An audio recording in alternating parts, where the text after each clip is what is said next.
بعد فأعوذ بالله من الشيطان الرجيم بسم الله الرحمن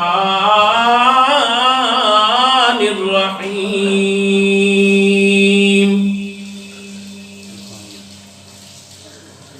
في صحف مكرمة مرفوعة مطهرة بأيدي سفرة كرام بررة صدق الله خالقنا العظيم وصدق رسوله النبي الكريم ونحن على ذلك لمن الشاهدين والشاكرين والحمد لله رب العالمين.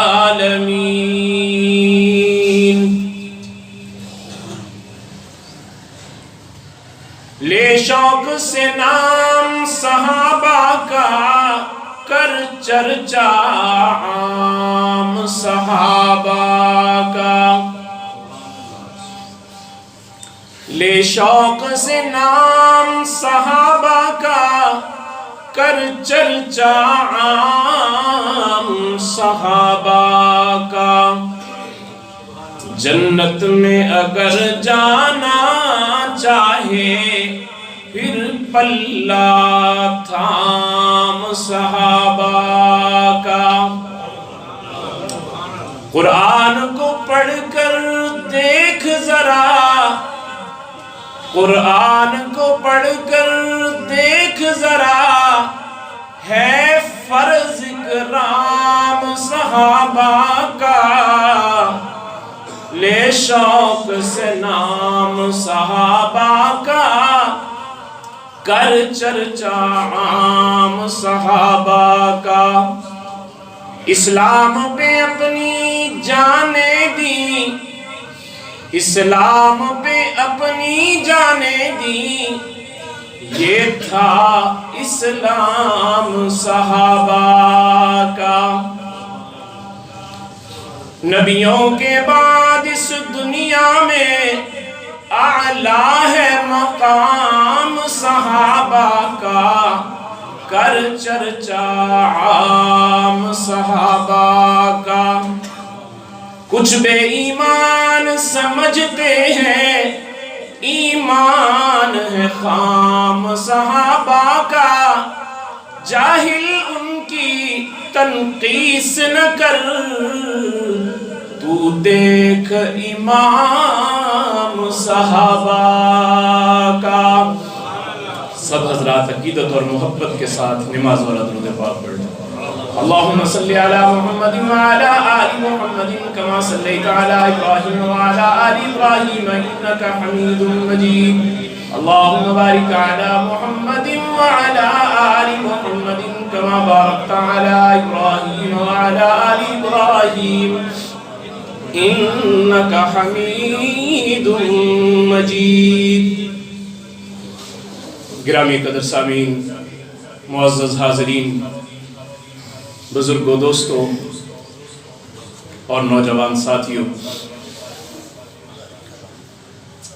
اسلامی تاریخ کے اعتبار سے یہ رجب المرجب کا مہینہ چل رہا ہے، اور اس مہینہ میں خلیفۃ المسلمین، امیر المؤمنین، فاتح قبرص و شام، خال المسلمین، امیر المؤمنین سیدنا امیر معاویہ رضی اللہ تعالیٰ عنہ کا وصال ہوا اس مہینے کی 22 تاریخ کو. سیدنا امیر معاویہ رضی اللہ تعالیٰ عنہ گلشن رسالت کے وہ پھول ہیں کہ جن کو نگاہ نبوت میں بڑا ہی اعلیٰ اور عرفہ مقام حاصل ہوا. سب سے پہلے ایک بات سمجھنے کی ضرورت ہے کہ انسان دو طبقے ایسے ہیں جن کو رب العالمین خود منتخب فرماتے ہیں. ایک انبیاء اکرام علیہم السلام اور ایک صحابہ اکرام رضوان اللہ تعالی علیہم اجمعین. کوئی اپنی محنت سے عبادت کر کے اعلیٰ سے اعلیٰ مقام حاصل کر سکتا ہے،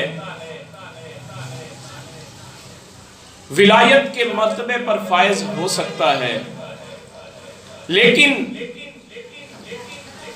کوئی آدمی ایسا نہیں ہے جو عبادت سے، ریاضت سے، تقوی طہارت سے یا نبی بن سکے یا نبی کا صحابی بن سکے.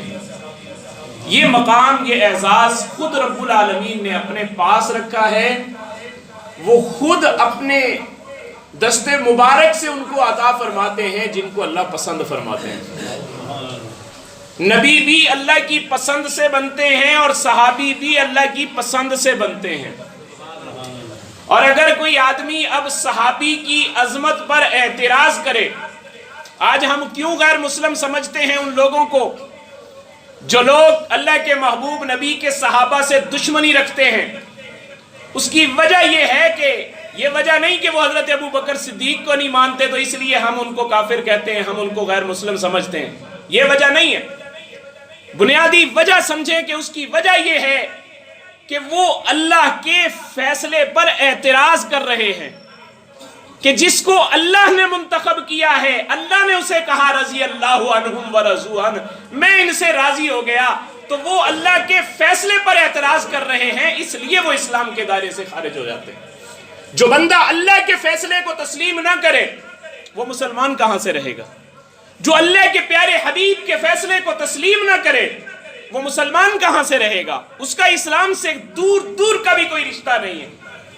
اور اللہ کے محبوب نبی علیہ السلام کے صحابہ اتنی عظمت کے مالک ہیں کہ میرے محبوب نے خود ارشاد فرمایا، لوگو اصحابی کالنجوم، میرے صحابہ تو ستاروں کی طرح ہیں. فَبِأَيِّهِمُ اقْتَدَيْتُمْ اهْتَدَيْتُمْ، تم میرے صحابہ میں سے جس کے نقش قدم پر بھی چلو گے جنت میں پہنچ جاؤ گے. میرے صحابہ آسمان رشد و ہدایت کے ستارے ہیں، ان میں سے جس کے نقش قدم پر تم چل لو گے کامیابیاں تمہارا مقدر بن جائیں گے. کسی ایک صحابی کے نقش قدم پہ چل لو، وہ صحابی سیدھا جنت میں جا رہا ہوگا، تمہیں بھی جنت کا راستہ مل جائے گا، تمہیں بھی جنت کا راستہ مل جائے گا. لیکن یہ نہیں کہ ایک صحابی کے ساتھ تو محبت اور دوسرے صحابی کے لیے دل میں نفرت، بغض، عداوت. نہ یہ اللہ کو پسند ہے نہ اللہ کے پیارے حبیب کو پسند ہے. میرے آقا علیہ السلام کے سامنے ایک مرتبہ جنازہ لایا گیا. میرے آقا نے پوچھا کہ یہ کس آدمی کا جنازہ ہے؟ لوگوں نے کہا حضرت یہ فلاں بندے کا جنازہ ہے. میرے محبوب مصلی پہ کھڑے ہو کر، اب جو رحمت للعالمین ہیں، دشمنوں کو بھی معاف کرنے والے ہیں، محبتیں بانٹنے والے ہیں، ان کی حالت دیکھیے کہ میرے محبوب علیہ السلام مصلی سے پیچھے ہٹ جاتے ہیں. فرمایا اس آدمی کا جنازہ میں نہیں پڑھاؤں گا. لوگ پریشان ہو گئے کہ وہ کیسا بدبخت آدمی ہے کہ جس کا جنازہ پڑھانے کے لیے میرے محبوب گھر سے تشریف لے آئے، اور جب پتا چلا یہ فلاں آدمی کا جنازہ ہے تو میرے محبوب مصلی چھوڑ کے پیچھے ہو گیا کہ اس کا جنازہ میں نہیں پڑھاتا. وہ آدمی کتنا بدبخت ہوگا. تو صحابہ اکرام رضوان اللہ تعالی علیہم اجمعین پریشان ہونے لگے، سوالیہ نظروں سے ایک دوسرے کو دیکھنے لگے کہ یہ کون ہے جس کا جنازہ پڑھانے سے حضور انکار کر رہے ہیں. جب میرے محبوب نے صحابہ کی نظروں میں اٹھتے ہوئے سوالوں کو دیکھا تو فوراً میرے محبوب نے امت کی اصلاح فرمائی اور ایک جملہ ارشاد فرمایا. فرمانے لگے کہ او میرے صحابیوں، یہ آدمی وہ ہے جو میرے صحابی حضرت عثمان ابن عفان رضی اللہ تعالیٰ عنہ سے دل میں دشمنی رکھتا ہے، ان کو برا بلا کہتا ہے. جو میرے صحابہ کو برا کہتا ہے میں اس کا جنازہ پڑھانے کے لیے تیار نہیں. آپ اندازہ کریں کہ میرے محبوب مصلی پہ کھڑے ہو کر اس کا جنازہ پڑھانے سے انکار کر دیتے ہیں. امت کے لیے سبق ہے کہ صحابہ سے دل میں محبت رکھو. صحابہ کے لیے، اور میرے بھائیوں، اسلام ہمارے پاس پہنچا کن کی بدولت؟ صحابہ کے نقش قدم پہ چل کر ہی تو ہم جنت میں جائیں گے. صحابہ کی وجہ سے دین ہمارے تک پہنچا ہے.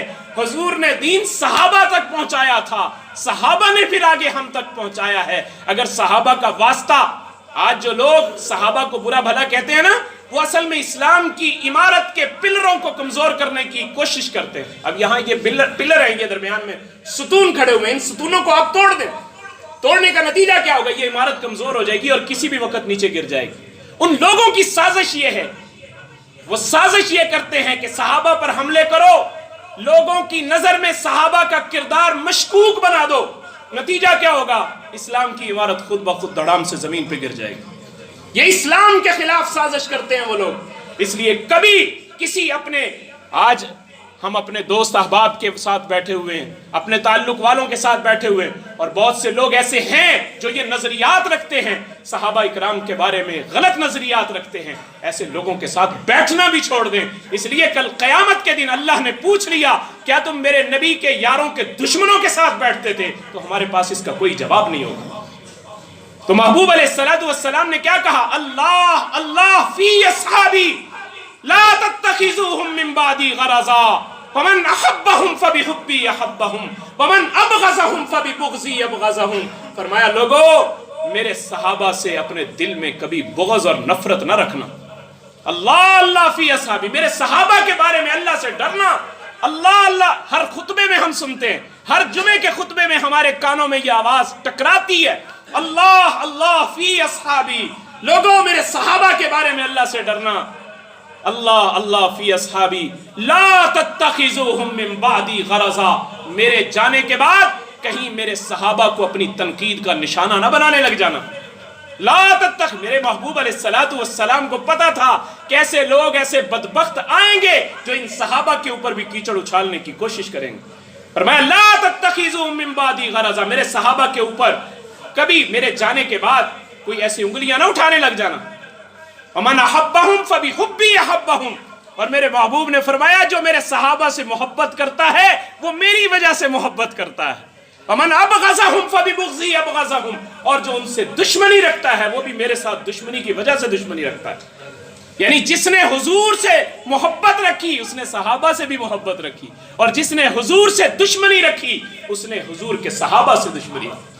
تو اس لیے اپنے محبوب نبی علیہ السلام کے صحابہ کے بارے میں اتنی محبت رکھنا, اتنی شفقت رکھنا, اتنی عظمت رکھنا کہ آج ہم اپنے خود سوچیں. علامہ نور الحسن بخاری امام اہل سنت بڑی خوبصورت بات فرمایا کرتے تھے کہ میرے اور آپ کے جو اعمال کا دار و مدار ہے, میری اور آپ کی نجات کا جو دار و مدار ہے وہ ہمارے اعمال پر ہے. قیامت کے دن ہمارے اعمال دیکھے جائیں گے کہ اس بندے کا عمل کیسا ہے. میرے اور آپ کے نجات کا جو مدار ہے وہ ہمارے اعمال ہیں, لیکن اللہ کے محبوب نبی کے صحابہ کی نجات کا معیار وہ اللہ کے محبوب نبی سے ان کا تعلق ہے, کہ ان کا تعلق اللہ کے محبوب نبی سے کتنا مضبوط تھا, کتنا گہرا رشتہ تھا ان کا اللہ کے محبوب نبی علیہ السلام سے. تو آج جس شخصیت کی ہم بات کر رہے ہیں وہ اللہ کے محبوب نبی کے صحابی حضرت امیر معاویہ رضی اللہ تعالی, جن کو کاتب وحی ہونے کا اعزاز بھی حاصل ہے, کہ اللہ کے محبوب نبی پر جو وحی نازل ہوتی تھی اس کو بھی لکھنے والے حضرت امیر معاویہ رضی اللہ تعالی. 17 لوگ تھے جن کو یہ اعزاز حاصل ہوا, ان میں حضرت امیر معاویہ کا نام سر فہرست ہے. اللہ نے قرآن میں, مفسرین نے وضاحت سے لکھا ہے کہ یہ جو قرآن پاک کی آیتیں ہیں, یہ آیتیں اللہ نے ان کے بارے میں نازل کی ہیں جو کاتبین وحی ہیں, وحی کو لکھنے والے لوگ تھے. اللہ نے قرآن میں ان کی تعریف فرمائی, فی صحف مکرمہ مرفوعۃ مطہرہ بایدی سفرہ کرام بررہ, کہ اس کتاب کے صفحات بھی بڑے برکت والے ہیں اور ان کو لکھنے والے ہاتھ بھی بڑے برکت والے ہیں. وہ لوگ معمولی نہیں ہیں جو اس قرآن کو لکھتے ہیں, جن کو اس قرآن کو لکھنے کا اعزاز حاصل ہو جائے وہ کوئی معمولی درجے کے لوگ نہیں ہیں, وہ بڑے پائے کے لوگ ہیں, بڑے اعلیٰ مقام کے لوگ ہیں, وہ بڑی عظمت کے حامل لوگ ہیں. اور میرے محبوب علیہ السلام کے یہ صحابی عمرۃ القضاء کے موقع پر میرے محبوب علیہ السلام جب مروہ پر تشریف لے گئے, صفا مروہ کی سعی کی, جب مروہ پہ تشریف لے گئے میرے محبوب نے اپنے صحابہ پہ نظر دوڑائی اور نظر دوڑا کر دیکھا تو فرمانے لگے ادعو معاویہ، معاویہ کہاں ہے، اسے بلاؤ۔ جب حضرت معاویہ رضی اللہ تعالیٰ عنہ کو بلایا گیا، حضور علیہ السلام نے فرمایا کہ آج میرے بال تم تراشو، آج میرے بال تم۔ اب یہ آدمی کس سے کہتا ہے؟ جس سے محبت ہوتی ہے، وگرنہ صحابہ تو سارے ہی اپنے لیے اس کو اعزاز سمجھتے تھے، لیکن یہ اعزاز اللہ اپنے پیارے حبیب کے اس صحابی کو، حضرت امیر معاویہ رضی اللہ تعالیٰ عنہ کو یہ اعزاز دینا چاہتے تھے کہ حضرت امیر معاویہ تشریف لائے اور آ کر حضور علیہ السلام کے بال بھی تراشے، حضور کے ناخن بھی تراشے، اور تراش کر ان کو پھینکا نہیں بلکہ سنبھال کے رکھ لیا، اور کہنے لگے لوگوں جب میرا انتقال ہو جائے، جس وقت میرے دنیا سے جانے کا وقت ہو، جب میں دنیا سے چلا جاؤں، اس وقت مجھے غسل دینے کے بعد میرے ایک حضور علیہ السلام نے ان کو کرتا بھی عطا فرمایا تھا، اپنا ایک کرتا بھی عطا فرمایا وہ کرتا، اب یہ کرتا کون سا ہے؟ جو نبوت کے جسم اقدس کے ساتھ لگا ہوا ہے، جسے قرآن کہتا ہے وَثِيَابَكَ فَطَهِّرْ، میرے محبوب آپ کے تو کپڑے بھی بڑے پاک ہیں، میرے محبوب آپ کے تو کپڑے بھی پاک، آپ خود بھی پاک ہیں، آپ تو سراپا پاک ہیں، آپ تو مکمل پاک ہیں، اور وہ کپڑے جو امیر معاویہ کو اللہ کے محبوب نبی اپنا کرتا عطا فرما دیتے ہیں، حضرت امیر معاویہ وصیت کر رہے ہیں کہ وہ کرتا میرے بدن کے اوپر رکھ دینا، اور میرے محبوب کے وہ بال اور میرے محبوب کے وہ ناخن مبارک اٹھا کر میری آنکھوں پر اور میرے ہونٹوں پر رکھ دینا۔ کل قیامت کے دن جب میں اللہ کے دربار میں پیش ہوں گا تو میں اللہ کے سامنے اس حالت میں پیش ہوں گا کہ میرے بدن پر جو کرتا ہوگا وہ میرے محبوب کا دیا ہوا ہوگا، اور جو میری آنکھوں پر اور میرے منہ پہ رکھے ہوئے وہ بال اور ناخن ہوں گے وہ بھی میرے محبوب اقدس کے جسم اقدس سے اترے ہوئے ہوں گے۔ کس قدر محبت، کس قدر عظمت، کس قدر بلندی، کس قدر شان! اللہ کے محبوب نبی علیہ السلام نے ان کے لیے دعا کی، اللہم اجعل ہادیم مہدیم وحدی بھی، اے اللہ معاویہ کو ہادی بنا، ہدایت والا بنا، اللہم اجعل معاویہ ہادیم مہدیم وحدی بھی، اے اللہ معاویہ کو ہدایت والا بھی بنا، اور معاویہ کو لوگوں کے لیے ہدایت کا ذریعہ بھی بنا کہ اس کے ذریعے سے لوگوں کے اندر ہدایت پھیلنا شروع ہو جائے۔ کس قدر محبوب کی عظمت، کس قدر محبوب کے ساتھ تعلق ہوگا ان کا کہ ایک مرتبہ گھوڑے پر سوار ہیں، آپ کا سینہ مبارک حضور اقدس صلی اللہ علیہ وسلم کی پشت مبارک سے لگ رہا۔ میرے محبوب نے پوچھا معاویہ تیرے جسم کا کون سا حصہ ہے جو میرے جسم سے لگ رہا؟ کہا یا رسول اللہ میرا سینہ لگ رہا، میرا سینہ۔ وہ کتنا مبارک سینہ ہوگا جو حضور کی پشت کے ساتھ لگ رہا۔ کہا میرا سینہ لگ رہا۔ میرے محبوب علیہ السلام نے اپنا نبوت والا ہاتھ، اور جس ہاتھ کو انگلی کا اشارہ ملتے ہی چاند بھی 2 ٹکڑے ہو جاتا ہے، وہ ہاتھ میرے محبوب حضرت امیر معاویہ کے سینے پر پھیرتے ہیں اور کہتے ہیں اللہم املاہ علما، اے اللہ معاویہ کے سینے کو علم سے بھرپور فرما دے، اے اللہ معاویہ کے سینے کو علم سے بھرپور فرما۔ اور حضرت امیر معاویہ کی بہن حضرت ام حبیبہ رضی اللہ تعالی عنہ، یہ حضور علیہ السلام کی زوجہ مطہرہ ہے، یہ حضور علیہ السلام کی زوجہ مطہرہ۔ ایک مرتبہ حضرت امیر معاویہ رضی اللہ تعالیٰ عنہ حضور علیہ السلام کے گھر میں تشریف لے گئے۔ حضرت ام حبیبہ اپنے بھائی کے سر میں تیل لگا رہی ہیں، اپنے بھائی کے سر میں تیل لگا رہی۔ میرے محبوب علیہ السلام اتنے میں تشریف لے آئے، پوچھا معاویہ ام حبیبہ کیا کر رہی ہو؟ کہنے لگی یا رسول اللہ میں اپنے بھائی کے سر میں تیل لگا رہی ہوں، میں اپنے بھائی کے سر میں تیل لگا رہی۔ میرے محبوب نے پوچھا اے ام حبیبہ تجھے اپنے بھائی سے بڑی محبت ہے؟ کہا یا رسول اللہ ساری ہی بہنیں اپنے بھائیوں سے محبت کرتی ہیں، لیکن مجھے معاویہ سے بہت زیادہ محبت ہے۔ میرے محبوب نے کہا کہ ام حبیبہ پھر سن لے کہ فرش پر تو اس سے محبت کرتی ہے، اور میں محمد الرسول اللہ بھی اس سے محبت کرتا ہوں، اور عرش پر رب بھی اس سے محبت کرتا ہے۔ جس سے رب محبت کرے، جس سے محبوب خدا محبت کرے، جس سے زوجہ مطہرہ سیدہ ام حبیبہ محبت کرے، میں اور آپ اگر ان سے محبت نہ کریں تو پھر ہمارے ایمان کا معیار کیا ہوگا؟ آج ہمیں اپنے ایمان کو چیک کرنا ہے، اور آج افسوس کے ساتھ کہنا پڑتا ہے کہ ایک خاص طبقے کے پروپیگنڈے کی وجہ سے جس دن حضرت امیر معاویہ رضی اللہ تعالیٰ عنہ کا انتقال ہوا، 22 رجب کو حضرت کا انتقال ہوا، اس دن ایک خاص طبقہ وہ اس دن ایک جشن مناتا ہے، خوشی مناتا ہے، کنڈوں کے نام پر رسم مناتے ہیں، اور ہمارے اہل سنت بھائی بھی بیچارے لا علمی کی وجہ سے ان کی اس پروپیگنڈے کا شکار ہو جاتے ہیں۔ امام جعفر صادق کا وہ نام لیتے ہیں کہ یہ امام جعفر صادق کے کنڈے ہیں، حالانکہ نہ امام جعفر صادق کی اس دن ولادت ہے نہ ان کی وفات ہے، کچھ بھی نہیں ہے۔ یہ صرف ایک نام تبدیل کر کے اس دن حضرت امیر معاویہ رضی اللہ تعالیٰ عنہ کی وفات پر جشن منایا جا رہا ہے۔ اور میرے بھائیوں، ان کی تکلیف سب سے زیادہ کفر کو ہوتی ہے، اسلام والوں کو ان کی کوئی تکلیف نہیں ہوتی، اس لیے کہ اللہ کے محبوب نبی علیہ السلام کے یہ صحابی، اللہ نے ان کو یہ اعزاز دیا، 19 سال 3 ماہ اللہ نے ان کو حکومت دی، اور 64,65,000 مربع میل پہ انہوں نے اسلام کے جھنڈے گاڑ دیے۔